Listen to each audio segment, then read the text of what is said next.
मेरा नाम विशाल है और मेरी पत्नी का नाम माही है। मेरी पत्नी का संबंध उस जगह से है जहां अक्सर शरीफ लोग जाना पसंद नहीं करते, लेकिन इसका ये मतलब नहीं कि मैं एक शरीफ आदमी नहीं हूँ। बस मैं अपने दिल के हाथों मजबूर था। किसी को पाप की जिंदगी से निकालकर इज्जत देना कौन सा पाप है। हुआ कुछ यूँ था कि एक बार मेरे कुछ दोस्त मुझे जिद करके मुंबई की उन गलियों में ले गए जहाँ हुस्न ही हुस्न है। हर चौबारे से कोई न कोई हसीन बड़ी झांक कर अपने आप को देख रही थी और जैसे हर किसी को अदाएं दिखाकर अपनी तरफ खींच रही हो। मैं वहां गया तो अपने दोस्तों के कहने पर ही था, लेकिन जब माही नाम की एक कोठे पर नाचने वाली मुझे शराब पेश करने आई तो मैं उसे देखकर दंग रह गया। मुझे यूं लगा जैसे आसमान से कोई परी उतरकर आ गई हो। मैं तो उसकी शराबी आंखों में डूब गया था। फिर यूं हुआ कि मैं अपने दोस्तों से छुप छुपाकर उस इलाके में जाता रहा। मैं हर रात माही का डांस देखने जाता था। मैं क्योंकि करोड़पति बाप का इकलौता बेटा था, इसलिए मुझे पैसे की कोई कमी नहीं थी। मैं हर रात माही पर नोटों की बारिश कर देता था। उस कोठे की मालकिन नीता नाम की एक औरत थी जो मुझसे बहुत प्रभावित हो चुकी थी। एक दिन मैं दोपहर के 2 बजे उठ कोठे पर चला गया और नीता से रिक्वेस्ट की कि मुझे माही से मिलवा दे। मैंने नीता के सामने नोटों की गड्डियाँ रखी तो मुस्कुरा पड़ी। उसने कहा, मैं अभी आपकी मुलाकात माही से करवा देती हूँ। थोड़ी देर बाद माही वहाँ पर आ गई। वो सजी सवरी सीधी सी मेरे दिल में उतर गई थी। मैं बड़ी देर तक वहाँ बैठा रहा और माही के साथ इधर उधर की बातें करता रहा। माही एक बुद्धिमान और समझदार लड़की थी।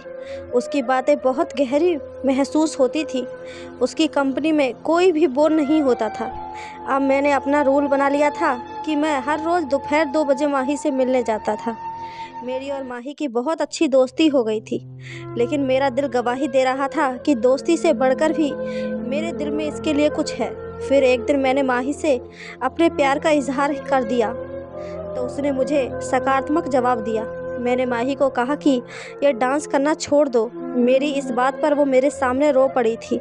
उसने कहा, यहाँ कोठे पर नाचने वाली हर लड़की की यही इच्छा है, इस पाप की ज़िंदगी को छोड़कर अपना एक घर बसवाए, लेकिन हम जैसी लड़कियों के साथ कौन शादी करता है साहब। फिर हमें अपना पेट भी तो भरना पड़ता है ना।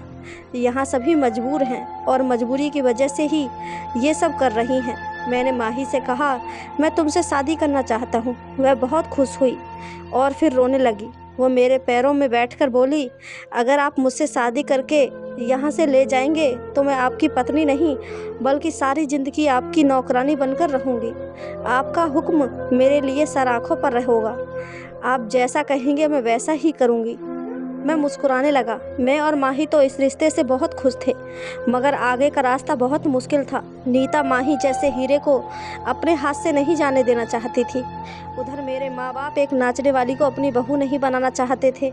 मैंने नीता के सामने 7 लाख रुपए का चेक रख दिया तो उसका मुंह बंद हो गया। मैं माही से शादी करके उसे एक गेस्ट हाउस में ले आया। मैंने सोचा था कि कुछ समय गुजर जाएगा तो मैं माही को अपने माँ बाप से मिलवा दूंगा। एक बार जब मेरी माही से शादी हो जाएगी तो मेरे माँ बाप को भी मेरा फैसला मानना ही पड़ेगा। मैं उनकी इकलौती औलाद जो ठहरा, वो मुझसे बहुत मोहब्बत करते थे। मैंने और माही ने गेस्ट हाउस में एक अपनी नई ज़िंदगी शुरू की। हम दोनों ही एक दूसरे को पाकर बहुत खुश थे। हमारी ज़िंदगी बहुत अच्छे से गुजर रही थी, लेकिन फिर वो हुआ जिसका मैंने कभी सोचा भी नहीं था। मैं ऑफिस में था। माही ने फ़ोन करके मुझे मार्केट जाने की अनुमति मांगी, लेकिन वो वापस नहीं आई। मैं बहुत परेशान हो रहा था कि आखिर वो कहाँ गई। लेकिन फिर थोड़ी देर बाद मुझे अस्पताल से फ़ोन आ गया। मुझे बताया गया कि आपकी पत्नी का एक्सीडेंट हो गया है। यह सुनकर मुझे कुछ होश न रहा और मैं फ़ौरन अस्पताल पहुंचा। एक डॉक्टर मेरी पत्नी को देखकर मुझसे बोला, माफ़ कीजिएगा, आपकी पत्नी को पैरालाइज्ड हो गया है। अब कुछ पता नहीं कि कब चल पाएंगी। यह सुनकर मैं बहुत रोया। ये सब कुछ इतना अचानक हुआ था कि मुझे संभालने का मौका भी नहीं मिला। मैं अस्पताल की बेंच पर बैठा बहुत देर तक रोता रहा। मेरी खुशियों को तो न जाने किसकी नज़र लग गई थी। अभी तो मैंने अपनी नई ज़िंदगी की शुरुआत की थी, मगर इतना बड़ा दुख जो मुझे अंदर तक तोड़ गया था। मैं सारा दिन रोता रहता था। जब मेरी हालत बेहतर ना हुई तो मैं अपने माँ बाप के पास अपने गांव चला गया। मेरे पिता बहुत बड़े जमींदार थे। जब मैं गांव वापस गया तो मेरे माँ बाप बहुत खुश हुए। मेरे पापा बोले, शुक्र है आ तो गए हो बेटा, अब तुम खुद ही संभालो ये ज़मीन। मेरी बूढ़ी हड्डियों में अब इतनी ताकत नहीं रही कि मैं इन ज़मीनों की रखवाली कर सकूं। मैं अपने पिता के गले लगकर रोने लगा। मैंने अपने पापा को बताया कि मैंने माही के साथ छुपकर शादी कर ली थी। हमारी शादी को अभी 2 महीने ही गुजरे थे कि उसका एक्सीडेंट हो गया और अब उसे पैरालाइज्ड हो गया है। माँ और पिताजी मेरी बात सुनकर बहुत परेशान हो गए। मैंने पापा को अपनी मजबूरी बताई कि मैं माही को अस्पताल में अकेला नहीं छोड़ सकता। मैंने उनसे कहा, आप माही की सेहत के लिए भगवान से प्रार्थना करना कहो और उनसे वादा किया कि जब माही ठीक हो जाएगी तो मैं गांव वापस आ जाऊंगा। मेरे माता पिताजी इस बात पर तैयार हो गए और फिर मैं वापस शहर लौट गया। माही 2 हफ्तों से खाट में थी। मैं हर दिन अस्पताल की बेंच पर घंटों बैठा रहता, लेकिन मुझे डॉक्टर माही से मिलने न देते थे। वो कहते थे कि मरीज के पास हम किसी को भी ज़्यादा देर के लिए नहीं छोड़ सकते। डॉक्टर मुझे हर रोज़ 10 मिनट के लिए माही के पास जाने देते थे। मैं माही के पास रहने के लिए डॉक्टर की खुशामद करता रहता। मुझे जैसे ही इजाज़त मिलती तो मैं रो रो कर माही से कहता, माही तुम ठीक क्यों नहीं होती हो? माही तुम जल्दी से ठीक हो जाओ, मैं तुम्हारे बगैर नहीं रह सकता। मुझे लगता था जैसे वो मेरी बात मान लेगी और ठीक हो जाएगी। मैं उसे बस इतना ही कहता रहता, माही तुम जल्दी से ठीक हो जाओ। मैंने माँ पिताजी को भी मना लिया है, लेकिन वह ना उठती थी और ना कुछ बोलती थी। आज जब मैं माही से मिलने गया तो मैंने देखा कि उसने अस्पताल की वर्दी नहीं पहनी हुई थी। मैंने एक नर्स से पूछा कि ऐसा क्यों है, तो वो बोली, मरीज अस्पताल की वर्दी में तंग हो जाता है। अब हम हर रोज़ आपकी पत्नी के कपड़े चेंज कर दिया करेंगे ताकि जल्द ही अपनी ज़िंदगी की तरफ लौट आएँ। मुझे इन बातों की कोई समझ नहीं थी, इसलिए मैं खामोशी से वापस लौट आता था। लेकिन अब मैंने नोट किया था कि माही के कपड़े हर रोज़ चेंज किए जाते हैं। उसने जो भी कपड़े पहने होते वे बिल्कुल भी आम कपड़े नहीं होते थे, वो सभी बहुत महंगे कपड़े होते थे। ये बात मेरी बिल्कुल भी समझ नहीं आती थी। अस्पताल वाले अपने पास से कपड़े लेकर उनको सिलवा कर मरीज को पहनाते थे। फिर मैंने देखा कि माही के चेहरे पर मीठे मीठे से मेकअप के निशान भी होते थे। मुझे बड़ी हैरत हुई। मैंने नर्स से पूछा, चलो कपड़े तो आप लोग चेंज कर देते हैं, लेकिन ये चेहरे पर मेकअप के मीठे मीठे निशान कहाँ से आते हैं? आखिर ये सब क्या है? मैंने देखा था कि नर्स मेरे सवालों से घबरा सी गई थी। अब मुझे माही की बहुत फिक्र हो रही थी। बहुत डर लग रहा था कि कहीं उसके साथ कुछ गलत तो नहीं हो रहा। इसलिए मैंने सोच लिया था अब उस अस्पताल की असलियत जानकर ही रहूँगा। मैंने उस अस्पताल के बारे में बहुत छानबीन की, मगर हर तरफ के बहुत अच्छा जवाब मिलता रहा। लेकिन फिर मेरी पत्नी के साथ क्या हो रहा था? मैं शाम को जब माही से मिलकर आता तो वह आराम कर रही होती थी और उसके चेहरे पर किसी तरह का मेकअप नहीं होता था। लेकिन जब सुबह ऑफिस जाने से पहले मैं माही को देखने आता तो उसके कपड़े भी चेंज होते और उसके चेहरे पर मेकअप के निशान भी होते। अब मैंने इरादा कर लिया था कि रात को घर ही नहीं जाऊंगा और खुद ही देखूंगा कि आखिर ये सब क्या हो रहा है। मैं सारी रात बाहर कुर्सी पर बैठा रहा क्योंकि मुझे डॉक्टर ने माही के पास जाने की इजाज़त नहीं दी थी। मैंने सारी रात जासूसी करते हुए गुजार दी थी, मगर कुछ भी ऐसा नहीं हुआ जिस पर शक किया जा सके। एक नर्स रात के 3-4 बार सारे मरीजों को चेक करके जाती थी, वहीं माही के कमरे को भी चेक करके जाती थी। मुझे सुकून मिल जाता था। अब जब मैं सुबह कमरे में गया तो माही के कपड़े फिर से बदले हुए थे। उसके चेहरे पर मेकअप के निशान भी मौजूद थे। अब मुझे बहुत हैरानी होने लगी, इसलिए मैंने कुछ और करने का सोचा। मैंने अस्पताल के एक जूनियर डॉक्टर को अपने साथ मिला लिया था, उसे बाहरी रकम देकर राज़ी कर लिया था। अब मुझे रात का बेसब्री से इंतजार रहता। जैसे ही रात हुई मैंने उस जूनियर डॉक्टर की ड्रेस पहन ली। मुझे माही के कमरे में जाने से कोई भी नहीं रोक रहा था। पहले तो मैंने जैसे ही माही के कमरे की तरफ कदम बढ़ाया, एक नर्स भागकर मेरे पास आई और मुझे अंदर जाने से रोकने लगी। मैं उसके जाने के बाद आराम से माही के कमरे में चला गया, मगर ये क्या, मेरे तो कदमों तले से ज़मीन ही निकल गई, क्योंकि माही का बेड तो खाली था। वहाँ तो माही का नामो निशान भी नहीं था। मैं बहुत परेशान हो गया और सोचा कि आखिर माही कहाँ जा सकती है। मैं वैसे ही बाहर निकल आया। मैंने जूनियर डॉक्टर से माही के बारे में पूछा तो उसने मना कर दिया। मैं अपने चेहरे पर मास्क लगाकर उस नर्स के पास गया जो माही के कमरे के बाहर चक्कर लगाती थी। मैंने उससे पूछा कि इस कमरे का मरीज कहाँ है, तो वो बोली जहाँ रोज़ जाती है आज भी वहीं गई है। मुझे लगा कि मैं ज़्यादा कुछ भी नहीं सुन पाऊँगा। मैंने धड़कते दिल के साथ उससे पूछा आखिर वो कहाँ जाती है, तो वो मुस्कुरा कर बोली ज़्यादा होशियार मत बनो, आप भी तो सब कुछ जानते हो, मुझे क्यों फंसा रहे हैं, अपना हिस्सा आप भी तो ले रहे हो ना। ये सब मेरे लिए बर्दाश्त से बाहर होता जा रहा था। मैंने जूनियर डॉक्टर की वर्दी उसे वापस कर दी और खुद अपने कपड़े पहनकर वापस अस्पताल की बेंच पर जा बैठा। मेरी पलक तक नहीं झपकी। मैं देखना चाहता था कि आखिर माही कहाँ से वापस आएगी, लेकिन सुबह के 9 बज गए, माही अस्पताल नहीं आई। एक नर्स मेरे पास से गुजरी तो मैंने उससे कहा कि मैं अपनी पत्नी से मिलकर ऑफिस जाना चाहता हूँ। तो वो बोली जी आप जाकर मिले, आपके पास 10 मिनट हैं। मैं इजाज़त मिल गई। बड़ी तेज़ी से माही के कमरे में दाखिल हुआ। माही अपने बेड पर मौजूद थी। उसने आज फिर से कपड़े चेंज किए हुए थे और हर रोज़ की तरह उसके चेहरे पर मेकअप के निशान थे। अब मेरे समझ में सारा मामला आ चुका था। मुझे मालूम हो चुका था कि जो कोई भी माही को रात में बिस्तर से अगवा करता है वह उसको अस्पताल के पीछे दरवाजे से लेकर जाता है। इसलिए मैंने यही फैसला कर लिया था कि मैं अब अस्पताल के पिछले दरवाजे की निगरानी करूंगा। मैंने अस्पताल वालों के साथ एक चाल चलने की कोशिश की। मैं माही के कमरे में गया।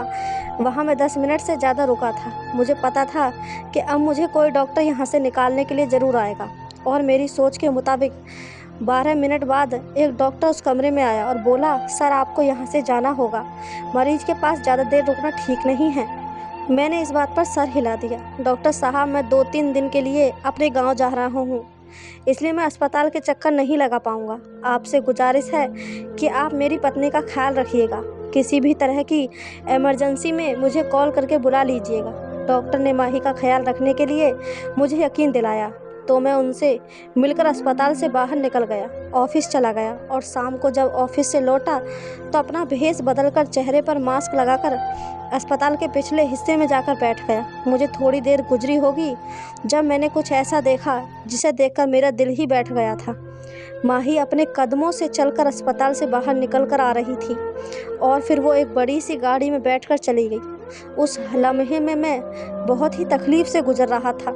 दुख, दर्द, परेशानी हर चीज़ ने मुझ पर हमला कर दिया था। मेरा दिल चाह रहा था कि मैं यहाँ बैठकर ज़ोर ज़ोर से रोना शुरू कर दूँ, लेकिन मेरा माही के पीछे जाना भी ज़रूरी था। इसलिए मैं माही की गाड़ी का पीछा करने लगा। आज शायद मेरी ज़िंदगी का सबसे बुरा दिन था, जो मुझे सदमे पर सदमा मिल रहा था। माही की गाड़ी का पीछा करते करते मैं वहाँ पहुँचा जहाँ से उसको निकाल कर अपनी ज़िंदगी में लेकर आया था। मैंने उसको इज्जत दी थी, अपने घर की सुरक्षित 4 दीवारी दी थी, मगर उसने क्या किया, वो तो जिस गंदगी से निकली थी फिर उसी गंदगी में वापस लौट गई। जब वो कोठे में दाखिल हो गई तो उसके 10-15 मिनट बाद मैं भी कोठे में दाखिल हो गया था।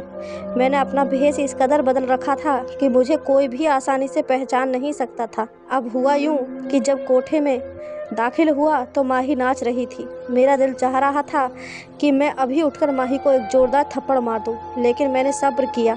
मैं जानना चाहता था आखिर माही ये सब क्यों कर रही थी, उसने मुझे धोखा क्यों दिया। अगर उसे नाचने का इतना ही शौक था तो उसने मेरे सामने अच्छाई का ड्रामा क्यों किया था। डांस देर रात तक चलता रहा। सुबह 4 बजे के करीब सभी अपने अपने घरों को वापस जाने लगे, लेकिन मैं वहाँ से उठा जब हॉल खाली हो गया तो मैं उठकर माही के सामने खड़ा हो गया। मैंने अपने चेहरे से मास्क हटाया तो वो मुझे देखकर हैरान हो गई। उसका चेहरा डर के मारे लाल हो चुका था। मेरी आंखों से आंसू आ गए थे। मैंने रोते हुए कहा, माही अगर तुम ये सब छोड़ नहीं सकती थी तो तुमने क्यों मुझसे कहा मैं तुमसे शादी करूं। मैंने अपने माँ बाप का दिल दुखाया, लेकिन फिर भी तुम मेरी नहीं बनी। माही भी रोने लगी थी। रोते हुए बोली, कुछ लोग हम जैसे होते हैं जिनकी किस्मत में इज्जत होती ही नहीं। मैं तुमसे शादी करके बहुत खुश थी कि अब मुझे किसी के सामने नाचना ही नहीं पड़ेगा, इज्जत की ज़िंदगी गुजारूंगी। लेकिन फिर कुछ ऐसा हुआ कि मजबूर होकर मैं फिर से कोठे पर आ गई। मैंने चिल्लाकर पूछा, मुझे भी तो बताओ, तुम्हें ऐसी कौन सी मजबूरी आ गई थी कि तुमने ये सब किया। उसने बताना शुरू किया कि तुमसे पहले एक सेठ मेरी ज़िंदगी में था, वो भी मेरे डांस का बहुत शौकीन था। उसने मुझ पर पैसा पानी की तरह बहाया था। नीता उसे जवान दे बैठी थी कि मैं उसके सिवा किसी और के सामने नहीं नाचूंगी, मगर फिर अचानक से वो सेठ गायब हो गया उसने मेरे लिए पैसे भेजने छोड़ दिए थे। नीता ने 2 महीने इंतज़ार किया, लेकिन जब उसकी तरफ से कोई जवाब नहीं आया तो उन्होंने मुझसे एक बार फिर भरी महफिल में डांस करवाना शुरू कर दिया। उन्हीं दिनों मेरी नज़र तुम पर पड़ी थी। तुम एक दिन मेरा डांस देखने आए थे तो मुझे बहुत ही अच्छे लगे थे। फिर यूँ हुआ कि हम दोनों की मोहब्बत परवान चढ़ गई और फिर तुमने 7 लाख रुपए देकर मुझे खरीद लिया। लेकिन हमारी शादी के 2 महीने बाद ही वो सेठ भी वापस आ गया। उसने नीता से कहा अगर वो दोबारा डांस नहीं करने लगी तो माही के पति को जान से मरवा देगा, नीता के भी टुकड़े टुकड़े करके कुत्तों के सामने डलवा देगा। मैं ये कैसे बर्दाश्त कर सकती थी मेरा पति मुझसे छिन जाए। मैंने आपकी जान बचाने के लिए उसकी बात मान ली। वो मुझे जैसा कहता गया मैं वैसा ही करती गई।